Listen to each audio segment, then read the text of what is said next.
One mother stops a rival Walmart shopper from snatching a Tickle Me Elmo doll. Another holds a seasonal job long enough to get the Mighty Morphin Power Ranger her son must have. A father hoping for a few Cabbage Patch Kids ends up with dozens. When we published our article about 2017's hot toy, the Fingerling, we asked readers to tell us how far they, or their parents, had gone to snag a popular toy.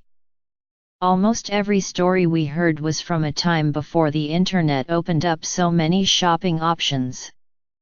Happily, none involved fights or unbearable crowds. Here are a few tales of parental determination, ingenuity, and luck that ended with happy children on Christmas morning. They have been condensed and edited for clarity. Toy ambulance. In 1980, Kim Pitsley's 4-year-old son put only one thing on his Christmas list: a real ambulance, his word, which Pitsley said meant a toy with lights and a siren. We didn't have computers. We had paper catalogs. We had Kmart in town, but not a real toy store. Ms. Pitsley went to a couple of Toys R Us stores, both of them nearly 2 hours away from the family's home, but neither one had battery-operated ambulances for sale. In a last-ditch effort, she said, we drive 200 miles one way to Milwaukee. And in a small toy store, we found one. She added, I really felt like Santa had a hand in it, because I really can't say I've ever seen anything like it since. She thinks the toy is stored somewhere in her family room.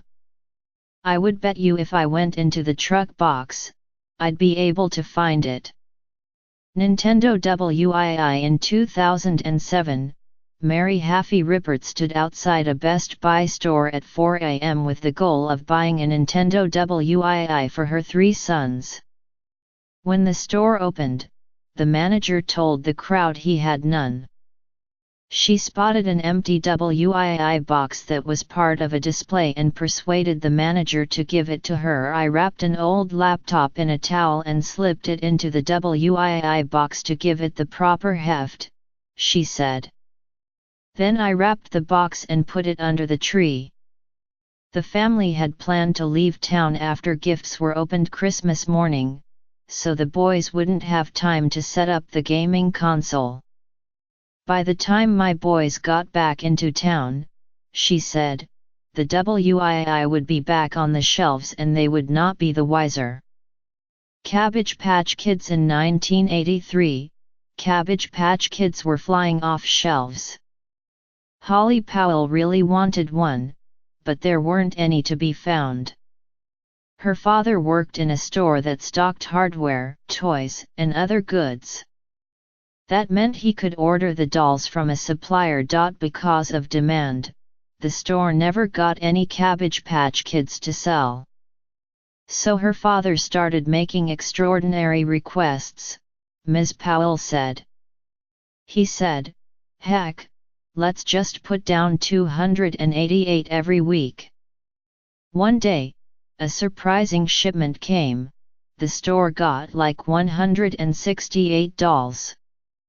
All were sold within a few hours. My sister and I benefited by receiving a few of them for Christmas, Ms. Powell said. Still have mine, and still love those dolls even now. I picture my father and his hot stock in our tiny town of 7,000. He must have been famous that Christmas.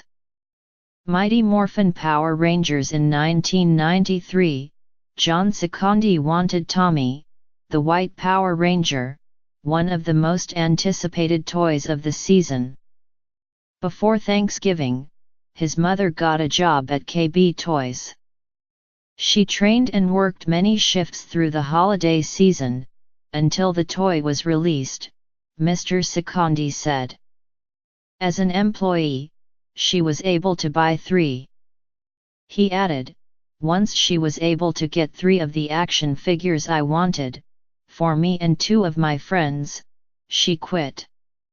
Tickle Me Elmo. Ruquia Laville said she could not recall the exact year. She was very young, but she remembers wanting a Tickle Me Elmo doll so badly that she was obsessed with it.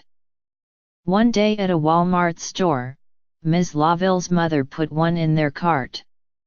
A few minutes later, a woman approached the cart and tried to grab the doll. My mom was appalled and immediately began to tell the lady off, Ms. Laville said. The lady insisted that we give her the toy, since it belonged to her. I was flabbergasted and on the verge of tears.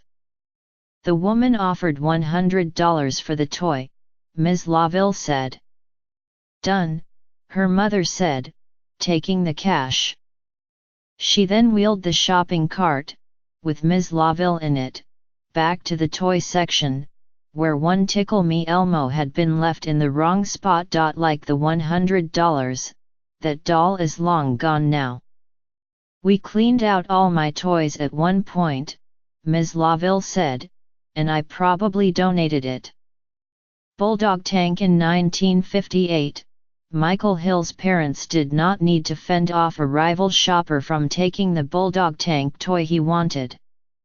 Nor did they have a connection at a store. My 8-year-old heart was set on this military toy, which was heavily advertised on the cartoons that dominated Saturday morning TV, Mr. Hill said. My plastic soldiers would clearly benefit from its firepower and awesome ability to climb over any obstacle. But so many other boys had the same idea that, alas, the store shelves were bare. His parents discussed the possibility that Santa Claus would bring another means of destruction, a toy atomic cannon. I woke up on Christmas morning expecting to see that under the tree, Mr. Hill said. But there was the Bulldog Tank. As the story was later told to me, on Christmas Eve my parents, never long-range planners in these matters, had gone out to buy the atomic cannon and, lo and behold, the major Atlanta department store, Rich's, had just gotten in a shipment of Bulldog tanks. They were stacked on the shelves for late shoppers like my parents. Procrastination had paid off. Mr. Hill said the tank lived up to the hype, calling it one of the important toys of his childhood. As a teenager, he found it in a closet. The batteries had leaked and destroyed it.